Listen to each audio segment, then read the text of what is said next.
أعوذ بالله من الشيطان الرجيم بسم الله الرحمن الرحيم ورحمة الله وبركاته. إن الحمد لله نحمده ونستعينه ونستغفره ونستهديه ونعوذ بالله من شرور أنفسنا ومن سيئات أعمالنا. من يهده الله فهو المهتد ومن يضلل فلن تجد له وليا مرشدا. أشهد أن لا إله إلا الله وحده لا شريك له وأشهد أن محمدا عبده ورسوله. أما بعد، معاشر المؤمنين rahimani wa rahimakumullah jami'an. Alhamdulillah, kita bersyukur pada Allah Azza wa Jalla yang memberikan kita inayahnya hidayah.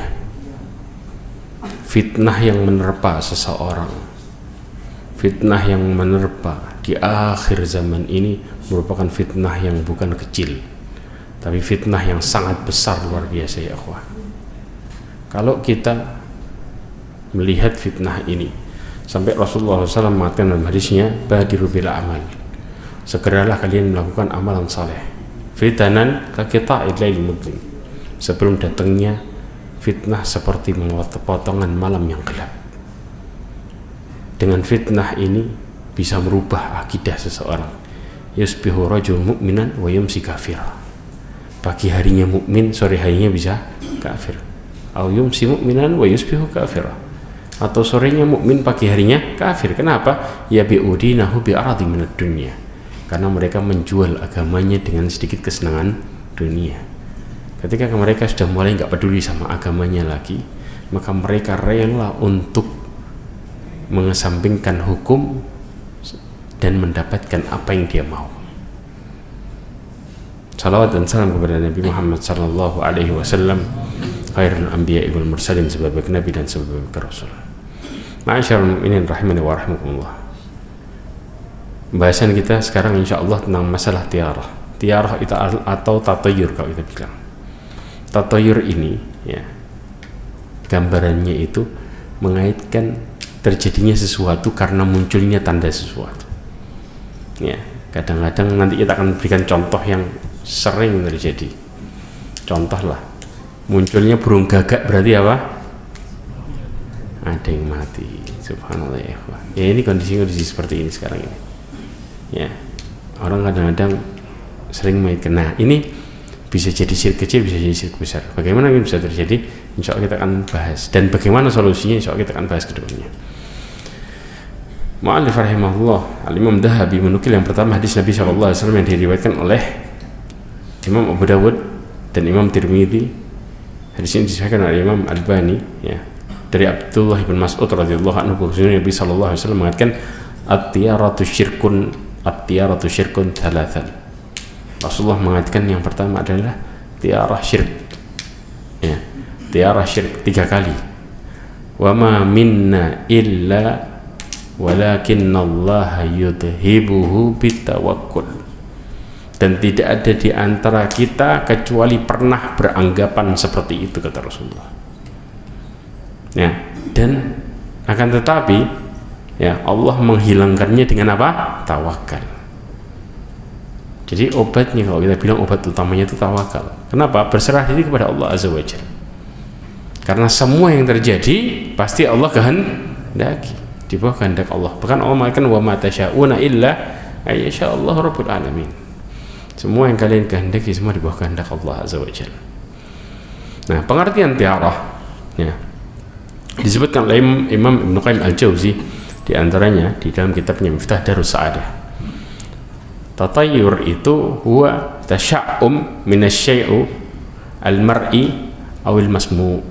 Dikatakan ya, merasa sial dengan tanda yang dilihatnya atau didengar ya. Kadang-kadang apa? Tanda di badan, kedutan dan lain sebagainya. Oh, nanti gini, nanti gini. Kedutan di tangan tuh mereka menyebut apa? Mau dapat duit apa gimana? Nah.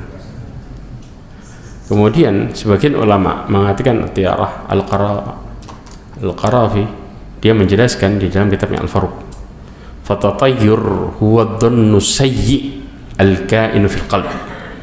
At-tiarah wal fa'l murattab ala hadha ad-dhann min firar aw ghair. Dikatakan tatayyur ini sangkaan dalam hati bahwa akan terjadi kesialan, atau juga tiarah itu bisa dikatakan perbuatan yang dihasilkan dari tatayyur itu sendiri, berupa apa? Lari dari perbuatan tersebut. Jadi apa? Kita kadang-kadang bisa nunda sesuatu gara-gara muncul tanda itu, atau berbuat sesuatu gara-gara muncul tanda. Jadi bisa dua, bisa kita berhenti atau ngelakuin ya. Kalau kita ngerasa buruk maka kita berhenti, jangan safar sudah. Kenapa? Kayaknya feelingnya kurang bagus nih, ada muncul tanda ini. Atau bisa mengatakan, oh ini hari hoki, kenapa muncul gini-gini dan lain sebagainya. Itu model tiarah. Bahkan Abdullah bin Mas'ud menjelaskan ini, wa ma minna illa walakinna Allah yudhibuhu bitawakkul. Perkataan Abdullah bin Mas'ud, akhir hadis tadi, perkataan Abdullah bin Mas'ud adalah tidaklah di antara kita kecuali pernah beranggapan seperti itu, akan tapi Allah menghilangkannya dengan tawakal. Kenapa? Yang pertama, cara menghindarinya kita butuh tawakal kepada Allah Subhanahu wa ta'ala. Allah Subhanahu wa ta'ala mengatakan dalam surat Al-A'raf ayat 131, Allah mengatakan, fa idza ja'atuhumul hasanatu qalu lana hadhihi wa in tusibhum sayyi'atu yatatayyaru bi Musa wa man ma'ahu ala innama ta'iruhum indallah walakinna aktsarahum la ya'lamun. Allah Subhanahu wa ta'ala mengatakan, apabila datang kebaikan ya kepada mereka mengatakan ini semua karena kami. Kalau datang kebaikan, begitu datang keburukan, mereka mulai tatayur dengan Nabi Musa dan kaumnya, mengatakan, ketahuilah yang menetapkan ini semua adalah Allah. Namun kebanyakan mereka tidak mengetahui. Mau muncul tanda apapun, semua Allah sudah atur. Jadi nggak akan pernah bisa kemudian kita, loh kok ketepaan? Semua Allah atur ya ikhwah. Istilah ketepaan kadang-kadang apa? Yang nggak nyambung disambung-sambungin ya, orang mulai main apa? Otak-atik gadok. Makanya muncul mulai apa? Kesyirikan-kesyirikan yang luar biasa. Kemudian yang kedua, orang yang tatoyur itu secara tidak langsung, diakui atau tidak, mereka berburuk sangka kepada Allah Azza wa Jalla. Kenapa? Karena yang berkehendak siapa di sini? Yang berkehendak siapa? Terjadi segala sesuatu yang ngatur Allah. Kalau kemudian kita ya dengan makhluk Allah kemudian kita mengatakan, oh ini gara-gara muncul ini, maka kita bersuudzon kepada Allah Azza wa Jalla. Padahal Allah Subhanahu wa ta'ala mengatakan di dalam hadis qudsi yang diriwayatkan Imam Ahmad, dikatakan apa? Ana inda dhanni abdi bi, in dhanna bi khairan falahu wa in dhanna syarra falahu. Aku tergantung prasangka hambaku. Kalau dia berprasangka baik, maka dia dapat tuh. Makanya orang-orang yang punya keyakinan buruk, terjadinya sesuatu karena sesuatu, maka terjadi karena dia berkeyakinan sama Allah buruk, maka dia dapat konsekuensinya. Berarti yang bermasalah di sini siapa sebenarnya? Kitanya sendiri. Kenapa menginginkan sesuatu? Loh kok terjadi? Ya karena kita berprasangka kepada Allah dengan keburukan, maka kita dapat sesuai prasangka. Jelas sampai di sini? Maka kita harus berprasangka baik untuk keluar dari masalah ini. Ya, maka hilangkan semua keyakinan kita masalah itu. Yang ketiga, tiarah itu tidak akan berpengaruh apa-apa. Ya, madarat dan manfaat, yang memberikan manfaat kepada kita cuman Allah. Yang mendatangkan kebaikan hanya satu jalan, hanya Allah Azza wa Jalla. Jadi kita nggak bisa kemudian meyakini bahwa itu semua karena kita. Enggak, siapa bilang? Makanya Allah Subhanahu wa ta'ala mengatakan dalam hadis yang diriwayatkan Imam Bukhari, apa? Dijelaskan, ya ibnu Adam, innama hiya a'malukum, wahai anak Adam, sesungguhnya semua itu adalah amalan kalian. Uhsihalakum thumma uwafikum, iya, aku menghitungnya kemudian aku membalasnya. Faman wajada khairan falyahmadillah, kata Allah, barang siapa yang mendapati kebaikan di balik amalnya maka puji Allah. Berarti apa ya ikhwah? Anugerah. Orang mendapatkan kebaikan dalam hidupnya adalah anugerah. Dia bisa melakukan amal soleh adalah anugerah. Makanya Allah Subhanahu wa ta'ala juga menjelaskan, saya pernah singgung pertemuan yang lalu ya, tentang innan nafsa la'ammaratum bisu illa ma rahima rabbi. Sesungguhnya jiwa itu mengajak pemiliknya kepada keburukan, jadi tunggangan syaitan kalau Allah nggak ngasih hidayah, kecuali yang diberikan petunjuk sama Allah, dikasih rahmat. Berarti kebaikan itu datangnya dari Allah Azza wa Jalla ya. Makanya kita disuruh memuji Allah Azza wa Jalla. Kemudian di dalam hadis riwayat Bukhari Muslim disebutkan apa? La adwa wala tiarah. Tidak ada adwa. Adwa ini adalah penyakit menular. Maksudnya apa? Tidak ada penyakit menular dengan sendirinya. Jadi tanpa Allah kehendaki itu penyakit otomatis. Siapa bilang? Semua adalah kehendak Allah Azza wa Jalla. Orang ketika Allah kehendaki diuji, mau dia di tempat yang nggak ada virus sekalipun, menurut dia sakit ya sakit deh. Kita harus paham ini ya. Kemudian tidak ada tiarah, tidak ada pengaruh tentang dari tiarah berkaitan dengan suatu kejadian dan sebagainya. Bahkan Allah Subhanahu wa ta'ala berfirman dalam surat An-Nahl ayat 53, wa ma bikum min ni'matin fa minallah thumma idza masakumud durru fa ilaihi tajra'un. Allah Subhanahu wa ta'ala berfirman, apa saja yang terjadi nikmat padamu adalah dari Allah Azza wa Jalla.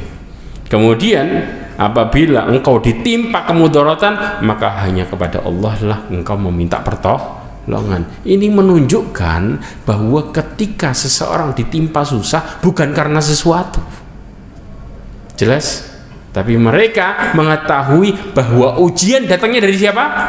Dari Allah. Maka kalian akan meminta kepada Allah, bukan kemudian minta nih burungnya dan lain sebagainya dihilangkan dan disingkirkan, tapi minta sama sumber ya. Bahkan Allah SWT mengatakan apa dalam surat Al-An'am ayat 17, wa iyyamsaskallahu bidurri fala kashifa lahu illa huwa wa iyyamsaska bi khairin fahuwa ala kulli syai'in qadir ya. Allah SWT mengatakan apabila Allah ingin menimpakan kemudaratan kepadamu, maka tidak ada yang bisa mengangkatnya kecuali Allah. Kalau Allah ingin memberikanmu kebaikan, maka Allah maha mampu terhadap segala sesuatu. Kalau orang mukmin berpegangan dengan ini, maka apapun yang terjadi nggak bingung ya. Terutama kadang-kadang ibu-ibu hamil, sensitifnya luar biasa. Jangan gini, nanti gini terus ya Allah. Nah, kemudian apa? Kalau muncul kadang-kadang kalau ngidam nggak dituruti nanti ngiler ya. Yang ngiler ibunya sebenarnya, kan anaknya. Kemudian ma'asyarul mu'minin rahimani wa rahmatullah. Dalil yang kedua yang dinukil oleh Imam Dhahabi ya. Ini solusi di antara solusi dalam perkara tiarah ya. Dari Anas bin Malik radhiyallahu anhu bahwasanya Nabi sallallahu alaihi wasallam bersabda, la adwa wala tiarata wa yu'jibunil fa'al. Qalu wa mal fa'al? Kalimatut thayyibah. Hadis riwayat Bukhari dan Muslim. Dari Anas bin Malik radhiyallahu anhu bahwasanya Nabi sallallahu alaihi wasallam bersabda, tidak ada penyakit menular dengan sendirinya, atau tidak ada sesuatu yang menyebabkan timbulnya kecelakaan. Gara-gara apa? Gara-gara dikaitkan dengan bunuh dan sebagainya ya. Kadang-kadang simpelnya nih sekarang muncul kupu-kupu masuk rumah, disebut apa? Ada tamu. Nah, ini hafal rupanya. Berarti pernah yakin. Kemudian apa? Maka kata Rasulullah, saya takjub terhadap seseorang yang fa'al. Kemudian sahabat tanya, apa itu fa'al? Fa'al itu adalah kalimatut thayyibah, perkataan yang baik. Istilah fa'al di sini kita bisa katakan sebagai optimis. Tahu ya? Optimis di antara fa'al. Ini obatnya apa? Tiara. Jadi kalau kita optimis terhadap sesuatu, mau terjadi apapun, kita yakin apa yang Allah kehendaki yang terbaik. Itu namanya optimis ya, ikhwah. Kalau istilah kita yang terbaik, maka kita nggak takut terjadi mau gimana pun, kita nggak takut. Kenapa? Ketika kita di jalan Allah, maka optimis itu muncul. Namun ketika jauh dari Allah, maka kita akan jadi orang yang apa? Pesimis. Makanya, ya, orang-orang yang pesimis ini siapa sebenarnya? Orang-orang yang siapa mereka? Orang-orang yang ingkar kepada Allah Azza wa Jalla. Ya, mereka adalah orang-orang kafir. Sebagaimana Allah Subhanahu wa taala berfirman terhadap orang-orang yang pesimis ini tadi di dalam surat Yusuf. Ya.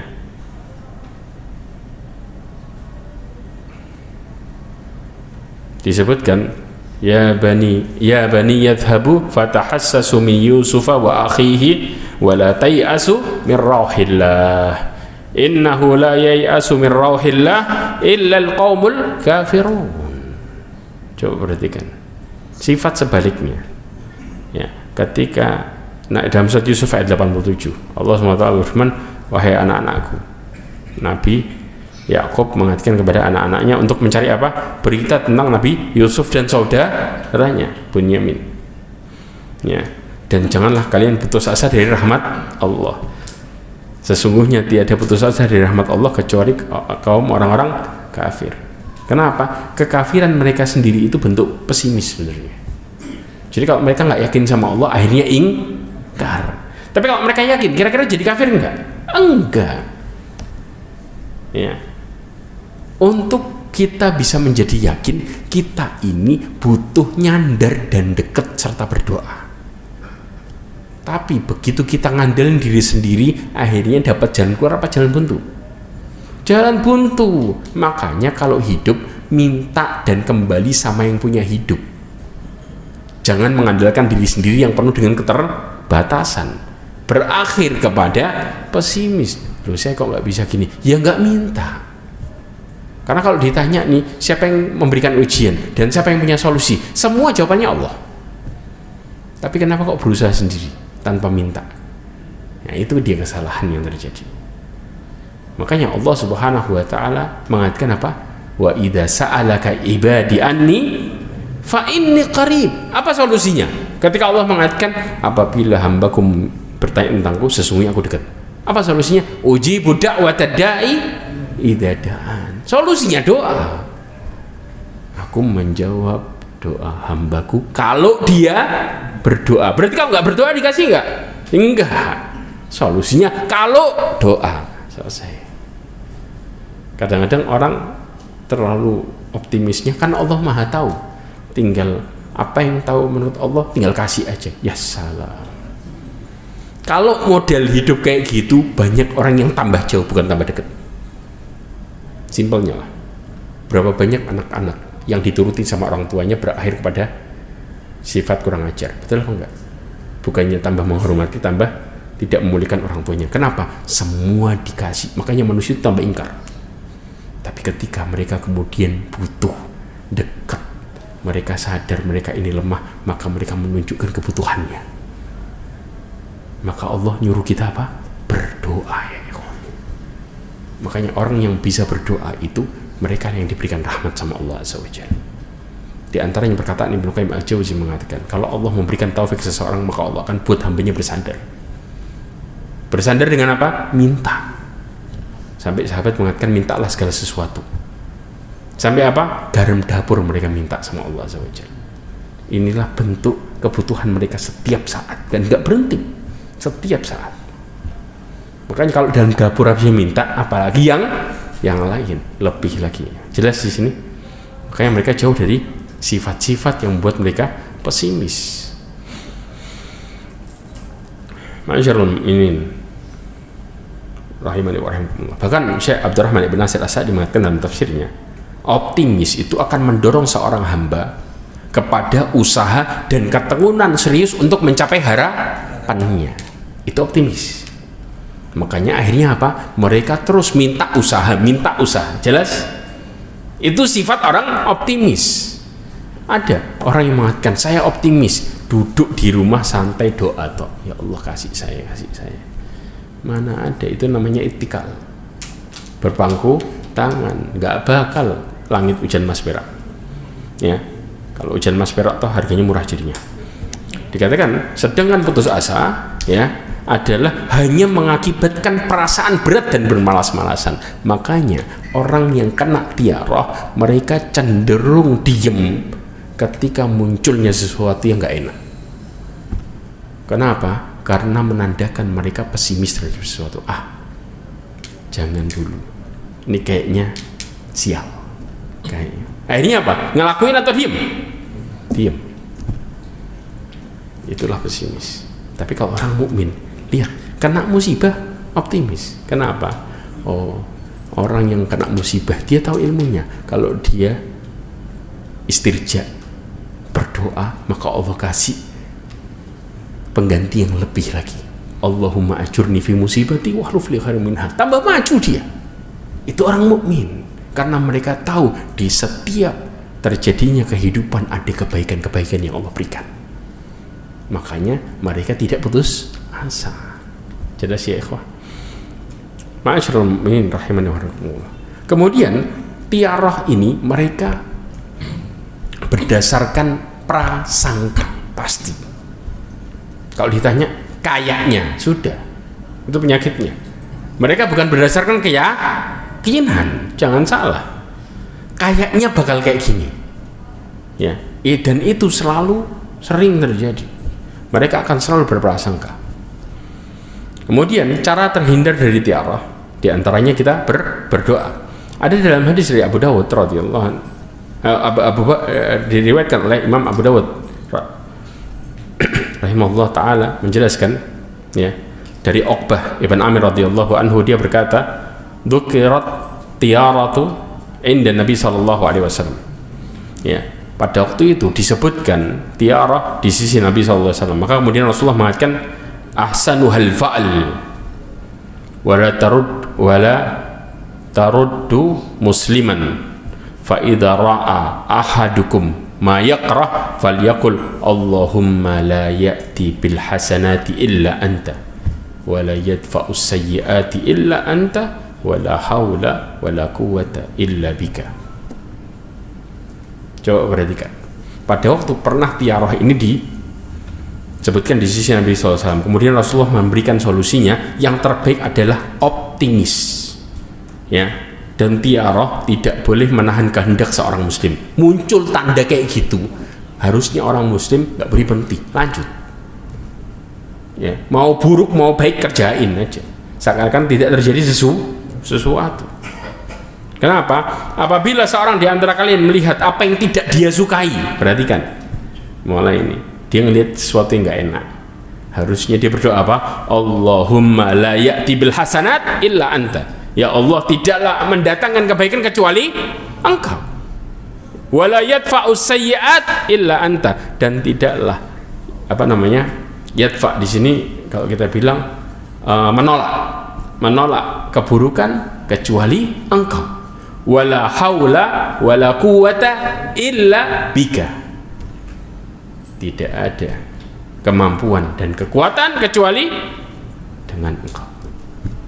Jelas. Ini kalau kita ngelihat nggak enak doanya itu. Nah Ustaz, kalau kemudian tiarahnya seseorang sudah bertobat dari tiarahnya, gimana caranya? Maka kemudian Rasulullah SAW memberikan solusi, doa juga. Rasulullah menjelaskan dalam hadisnya, ya, yang diriwayatkan oleh Imam Ahmad dan Musnadnya, disebutkan ma radathu tiyarah an hajatihi faqad asyrak wa mal kafaratu dzalika ya Rasulullah. Dikatakan barang siapa yang mengurungkan hajatnya karena tiarah ngelihat tanda, maka dia telah syirik. Kemudian sahabat bertanya, kafarahnya apa? Penghapusnya apa? Maka Rasulullah SAW mengatakan, hendaklah kalian mengatakan Allahumma la khaira illa khairuka wa la tayra illa tayruka wa la ilaha ghairuka. Paham? Saya ulangi lagi. Allahumma la khaira illa khairuka wa la tayra illa tayruka wa la ilaha ghairuka. Ya, dikatakan apa? Ya Allah, tiada kebaikan kecuali kebaikanmu, dan tidak ada tiaroh, ya, tanda, ya, kecuali Allah yang berkehendak. Ya. Kemudian apa? Dan tidak ada Tuhan yang berhak disembah kecuali Allah. Ini kafarohnya tiaroh. Untuk menghilangkan, kita kemudian harusnya membaca doa ini. Tapi kalau tadi untuk ngelihat yang nggak enak, kita baca doa sebelumnya. Tapi kalau untuk menghilangkannya, untuk kafarahnya, kita sudah terlanjur melakukan, gimana taubatnya? Maka kita kemudian mengucapkan ini. Dan ini merupakan perkataan tauhid, bahwa kita meyakini semua yang terjadi ada kehendak Allah. Maka kita kembali kepada Allah, bukan balik sama tandanya. Jelas ya ikhwah?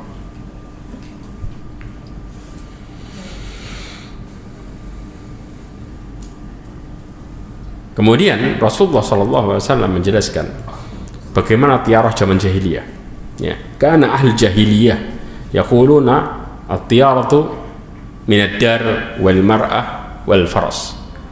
Mereka mengatakan di zaman jahiliyah kesialan itu, tiarah itu terjadi pada apa? Wanita, ya, pada rumah wanita sama kuda. Ya, dulu mereka mengaitkan kejadian itu dengan tiga ini. Jadi yang membawa sial siapa? Rumah, wanita, kuda. Itu yang membawa sial. Ya. Kemudian Nabi SAW membantah keyakinan ini dengan mengatakan dalam hadis yang diriwayatkan oleh Imam Tirmidzi dan Ibnu Majah, dikatakan la syu'ma qad yakunul yumna fi thalathatin fi imra'ah wal faras wad dar. Dikatakan syu'ma ini, syu'um ini adalah sesuatu yang menjadikan buruk atau, ya, menyebabkan apa? Kejelekan. Ya. Tidak ada yang membuat kejelekan dengan tiga hal tadi. Tapi apa? Al-yumnu, yumnu di sini adalah pengertiannya keberkahan. Ya. Keberkahan itu terjadi dengan apa? Tiga hal, yaitu apa? Perempuan, kuda, dan rumah. Dibantah itu keyakinan. Jelas ya ikhwah? Dan ini yang terjadi. Nah, sekarang kita contoh-contoh tiarah yang terjadi di sekitarnya. Di antaranya angka 13. Makanya di hotel di mana nggak muncul tuh 13. Di pesawat nomor 13 nggak ada hilang, subhanallah ya. Masalahnya apa 13 coba? Dalam Quran ada nggak ayat nomor 13? Ada. Hah? Mana yang lebih baik tuh? Hah? Kita bicara Quran atau yang lainnya? Jelas ya ikhwah. Ya, karena mereka meyakini, padahal ini berasal dari orang kafir. 13 ini keyakinannya. Kenapa? Karena orang yang kafir sendiri mereka putus asa dari rahmat Allah, makanya mereka lemah. Ada sesuatu yang dikit menurut mereka agak enak disebut kesialan. Kita orang muslim kadang-kadang ngikut. Ya, di gedung tuh subhanallah, saya pernah masuk hotel 13-nya hilang. Langsung 12 loncat 14. Ya. Kemudian yang kedua adalah beranggapan sial bagi wanita yang hamil kalau suaminya masuk keluar toilet dengan menggantungkan handuknya di leher. Makanya wanita hamil ini sensitifnya luar biasa, suaminya dimarahin bolak-balik. Jangan gitu, nanti gini, jangan gitu. Ya, nginjek binatang sampai mati. Loh, nanti kalau gini gimana? Subhanallah. Serba salah kita. Ya. Kemudian apa? Bahkan beranggapan kalau kemudian sebagian orang meyakini lebih parah lagi. Kalau laki-laki itu keluar masuk pakai anduk digantung, nanti anaknya kelilit pusar. Ya. Yang ketiga, ada juga meyakini gadis perawan tidak boleh duduk di depan pintu. Kenapa? Karena nanti nggak dapat jodoh. Bukan nggak dapat jodoh sebenarnya. Depan pintu nubruk orang gimana nanti? Orang keluar mendadak tiba-tiba nubruk dia. Makanya kadang-kadang masalah. Kemudian burung gagak kumpul artinya apa? Ada yang meninggal, kita tahu. Ya, kemudian sebagian lagi mengatakan hujan gerimis disertai matahari muncul. Nah, macam-macam ini. Ya. Tandanya apa? Ada yang mengerikan tandanya. Syaitan melahirkan anak katanya. Real. Dan ini terjadi di Jawa Timur, keyakinan ini. Ya, kalau berarti kalau setan melahirkan anak, ya, gerimis iya, mataharinya muncul iya. Wassalamualaikum. Yang keenam, sebagian orang meyakini anak lahir pada waktu maghrib, ini yang lebih parah lagi. Ya, anak lahir pada waktu maghrib, maka anak tersebut akan meninggal dalam kondisi mengenaskan, yaitu akan dimakan singa dan lain sebagainya. Ya, untuk menghindarkan hal tersebut, mereka akan membuat acara namanya ruatan bagaimana. Juga ada yang meyakini, ya, bahwa orang berkeanggapan jika lahirnya anak sama bapak atau ibunya tanggalnya sama, ya, maka akan menimbulkan permusuhan. Caranya gimana? Ini anak harus dibuang dulu di luar rumah, kemudian diambil orang, terserah siapa orangnya, kemudian dipiara beberapa saat, baru diambil lagi sama ibu bapaknya. Bayangin anak lahir dibuang, ya ikhwah. Anugerah dari Allah, banyak yang nggak punya anak, tapi anak muncul dibuang-buang. La haula wala quwata illa billah. Kemudian padahal Allah Subhanahu wa taala mengatakan apa? Wa ma asabakum min musibatin fabima kasabat aydikum wa ya'fu an katsir. Apa yang menimpa kalian dari musibah karena kesalahan diri kalian sendiri, dan Allah banyak memaafkan. Artinya Al-Imam Ibnu Katsir menjelaskan dalam tafsirnya, yang Allah maafkan sama yang Allah hukum lebih banyak yang dimaafin. Karena Allah mengatakan lau ya'khidullahu bima kasabu ma taraka ala dhahriha min dabbah. Allah menjelaskan kalau Allah Subhanahu wa taala menghukum seseorang terhadap apa yang dia lakukan dari kemaksiatan, maka tidak ada yang Allah tinggalkan di atas muka bumi satupun, mati semuanya. Setiap salah dihukum, kita nggak ada yang hidup. Jadi yang Allah maafkan dibanding dengan yang Allah kasih dibaliknya musibah, itu banyakkan dimaafinnya. Berarti yang dihukum berapa dosanya? Sedikit, gitu loh. Ini dikasih konsekuensinya karena kesalahannya dia, kemudian dia nolak, bahkan cari kambing hitam. Makanya orang ini lebih gampang nyari kambing hitam daripada introspeksi diri. Oh, ini gara-gara burung tuh, kurang ajar burungnya, besoknya digoreng. La haula wala quwata illa billah. Enggak seharusnya, ya ikhwah. Ya. Kemudian Rasulullah SAW mengatakan, ma yusibul muslim min nasabin wala wasabin wala hammin wala huznin wala ada wala ghammin hatta syaukatin yushaquha illa kafarallah biha min khataya. Dalam hadis riwayat Bukhari dan Muslim disebutkan, tidak ada seorang muslim ketika ditimpa suatu penyakit, keletihan, khawatir, sedih, gangguan, kesusahan, sampai duri yang nusuk, kecuali Allah menghapuskan dosanya. Berarti musibah anugerah atau masalah? Anugerah. Kalau orang sadar, ya ikhwah, sistemnya gini loh. Ada dua manusia menghadapi musibah. Yang satu fokus sama masalah, yang satu fokus sama solusi. Tahu yang dimaksud fokus sama masalah? Orang yang fokus sama masalah, ketika datang musibah, dia akan mengatakan kepada orang yang buat masalah, salah saya apa? Ngomong sama dia. Paham nggak? Dia mengatakan, kenapa engkau dolim sama saya? Padahal salah kita sama siapa? Sama Allah. Apa yang kita lakukan? Kemaksiatan. Maka Allah kadang-kadang menjadikan orang lain sebagai perantara yang menjadikan mereka salah. Allah mengatakan, wa ja'alna ba'dakum li ba'din fitnatan atasbirun wa kana rabbuka basira. Allah katakan, kami jadikan satu dengan yang lainnya sebagai cobaan. Siapa yang berkehendak di sini? Allah. Jadi kalau kita marah sama orangnya, nggak bakal ketemu jawabannya. Tapi begitu kita introspeksi, kemudian kita mengatakan fokus sama solusi, bahwa munculnya musibah ini supaya dosa saya rontok. dan karena kesalahan dan dosa saya kepada Allah, maka kita akan menerima dan bahagia. Kenapa? Karena Allah hilangkan dosa dan berikan pahala di balik musibah yang ada. Itu disebut dengan fokus sama solusi. Kalau cari masalahnya, ngelihat masalahnya nggak bakal selesai. Kita akan nyalahin orang dan lupa sama diri sendiri dan nggak bakal terima. Ya. Kemudian, ma'asyiral mu'minin rahimani wa rahimakumullah, tidak termasuk tiarah. Ada contohnya, bahwasanya dari Anas bin Malik radhiyallahu an, ya, hadis ini diriwayatkan Imam Abu Dawud, dikatakan kana rajulun, ya, seorang berkata, kata Anas bin Malik kepada Rasulullah SAW, kemudian inna kunna fi dari kathirun fiha adaduna wa kathirun fiha amwaluna fatahawwalna ila darin ukhra faqalla fiha adaduna wa qallat fiha amwaluna faqala an-nabi sallallahu alaihi wasallam daruha damimah.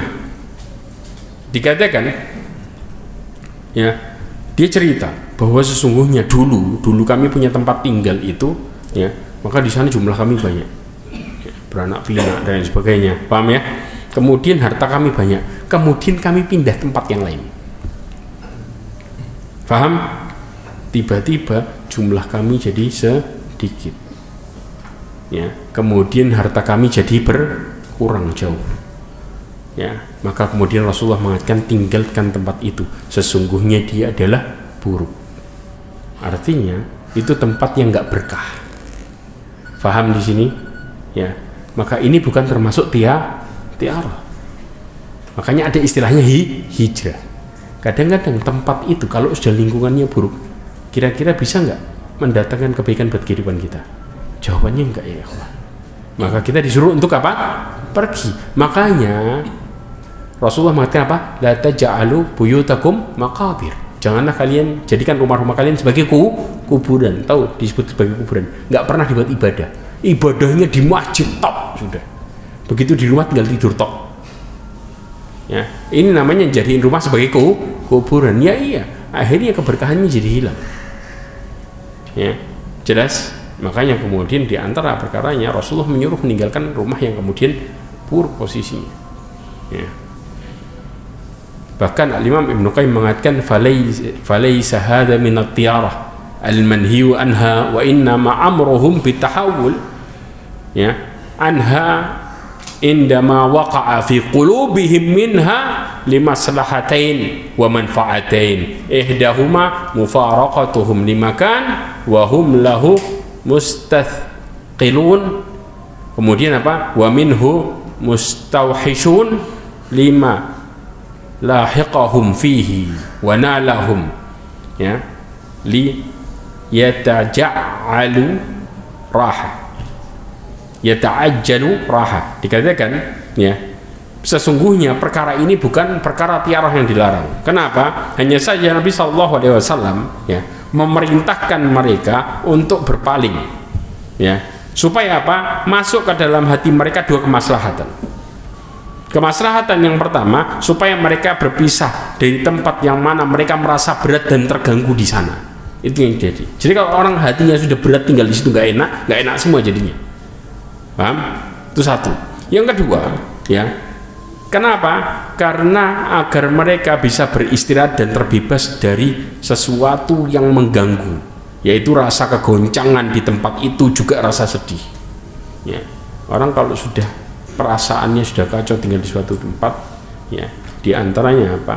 Tempat yang kemudian hilangnya keberkahan, nggak pernah dibuat ibadah dan lain sebagainya, maka habis tuh dia, nggak bisa hidup dengan baik.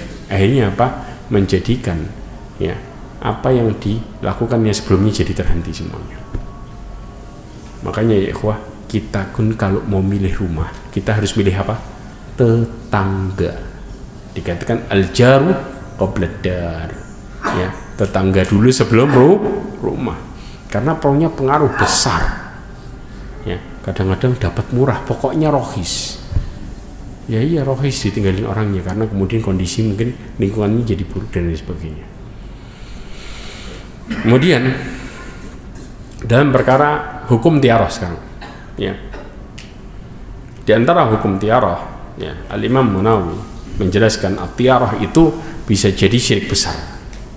Kalau apa? Kalau mereka meyakini bahwa yang menciptakan kebaikan dan keburukan adalah benda itu yang jadi tanda. Jadi kalau kita katakan, oh sial ini karena burungnya muncul, kehendaknya burung. Na'udzubillah min dzalik. Jelas? Kalau itu diyakini dengan cara seperti ini, maka mereka masuk ke dalam syirik besar. Habis itu semua amal solehnya. Dari pertama balik sampai hari itu. Tapi kalau mereka meyakini bahwa benda-benda yang muncul tadi cuman sebagai tanda atau petunjuk munculnya kesialan dan keburukan, maka ini disebut syirik kecil. Kalau cuman tanda, bukan penentu. Jelas? Tapi kalau penentu, ya, kalau kita bilang mereka adalah munculnya ini karena kehendak munculnya benda itu, karena bendanya, maka itu jadi syirik besar. Tapi kalau bendanya cuma sebagai tanda toh, maka ini jadi syirik kecil. Bahkan ya, sebagian ulama, Ibnu Muflih mengatakan wa dzakara ba'dul ulama anna tiyarah minal kabairi ma taqaddama minha annaha makruhatun dzakarahu ghairuhu wahid minal ashab wal awla qat'u bitahrimiha la'alla murad bil karahah huwa tahrim. Dikatakan apa? Sebagian ulama ya mengatakan bahwa tiarah itu dari termasuk dosa besar ya, sebagaimana yang telah disebutkan dari makruhah, terjadinya sesuatu hal-hal yang apa? Makruh ya. Dikatakan mata qaddama minha annaha makruhah dzakara ghairu wahid. Sebagian ulama mengatakan apa? Hukumnya makruh, dan itu disebutkan bukan satu ulama saja, di antaranya beberapa ulama madhab Hambali. Tapi ya, yang lebih baik, lebih tepatnya adalah hukumnya haram. Mudah-mudahan makruh di sini maksudnya adalah haram, karena makruh apa? Artinya dibenci. Jelas ya ikhwah? Jadi diistilahkan makruh di sini adalah haram. Ini disebutkan dalam kitab Adab Syar'iyyah. Dan yang terakhir, bagaimana dengan optimisme? Ma'asyiral mu'minin rahimani wa rahimakumullah.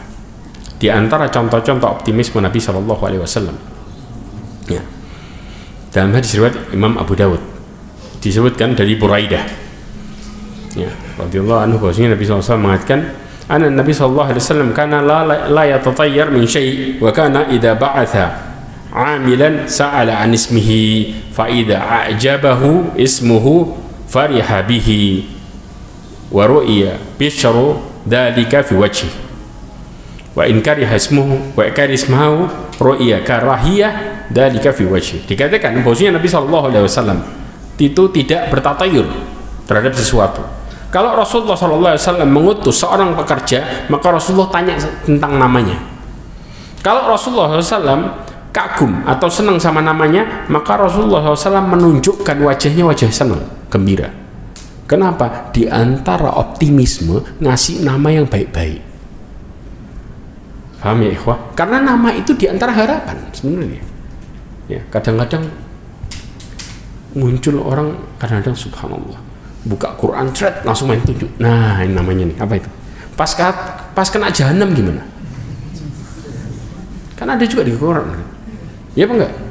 Masa mau serius? Ada sampai orang kadang-kadang ngasih nama Siti Jahannam, habis tuh. Na'udzubillah min dzalik. Kenapa? Karena terjadi. Pokoknya semua di Quran baik.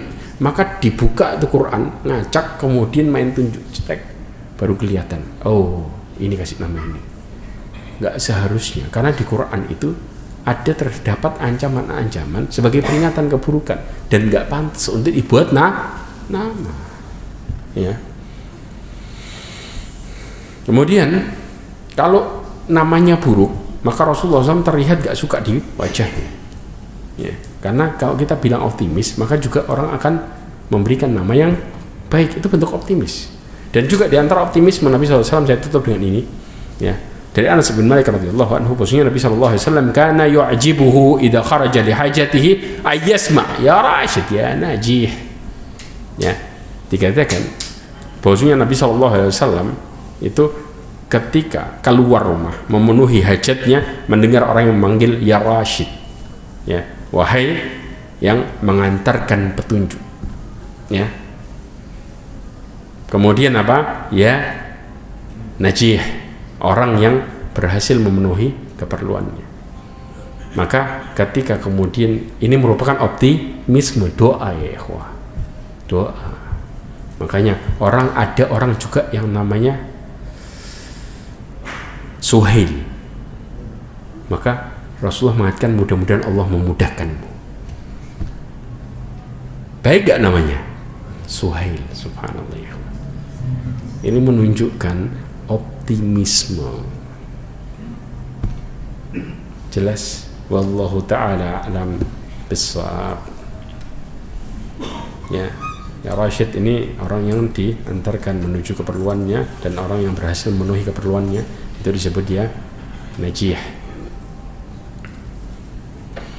Wallahu ta'ala. Mudah-mudahan ini menjadi bentuk titik balik kita semuanya, dan jauhkan keyakinan-keyakinan kita terhadap sesuatu yang enggak semestinya. Karena ingat, Allah tergantung prasangka hambanya. Dan mudah-mudahan Allah SWT menjaga keimanan kita semuanya, dan mudah-mudahan Allah Subhanahu wa ta'ala memberikan kita istiqomah dalam ketaatan, serta mudah-mudahan Allah menutup hidup kita semua dengan husnul khatimah. Subhanakallahumma bihamdika asyhadu an la ilaha illa anta astaghfiruka wa atubu ilaik, wa akhiru da'wana alhamdulillah. Wassalamualaikum warahmatullahi wabarakatuh. Oh iya, pengumuman lagi, insyaallah dari mulai besok sampai tanggal 4 saya akan absen 4 bulan depan. Jadi kita ketemu lagi insyaallah tanggal 5 ke atas. Terima kasih. Assalamualaikum warahmatullahi wabarakatuh.